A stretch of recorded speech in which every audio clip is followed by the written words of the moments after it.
করেছে বিএনপি। ময়মনসিংহ প্রতিনিধি শাহ আলম উজ্জ্বলের তথ্য ও ছবিতে একটি ডেস্ক রিপোর্ট। তফসিল অনুযায়ী আগামী ৫ মে নবগঠিত ময়মনসিংহ সিটি কর্পোরেশনের ভোট গ্রহণ, ১০ এপ্রিল বাছাই ও ১৭ এপ্রিল প্রত্যাহারের শেষ দিন। তফসিল ঘোষণার পর থেকেই ভোটারদের শুভেচ্ছা জানিয়ে আগ্রহী প্রার্থীদের পোস্টারে ছেয়ে গেছে শহর। কেউ কেউ বিভিন্নভাবে জনসংযোগও সেরে নিয়েছেন। তবে ক্ষমতাসীন দল মেয়র পদে মনোনয়ন দিয়েছে ইকরামুল হক টিটুকে। তিনি মহানগর আওয়ামী লীগের সহসভাপতি ও সদ্য বিলুপ্ত ময়মনসিংহ পৌরসভার সর্বশেষ মেয়র।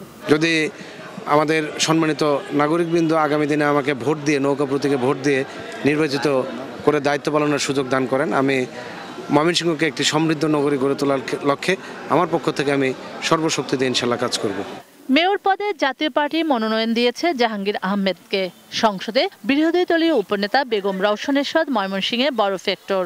দলটির নেতাকর্মীদের বিশ্বাস, তার প্রচেষ্টাতেই জেলাবাসীর দীর্ঘদিনের দাবি বিভাগ, শিক্ষা বোর্ড ও সিটি কর্পোরেশন হয়েছে। এই বিষয়গুলো প্রভাব ফেলবে বলে মনে করেন তারা।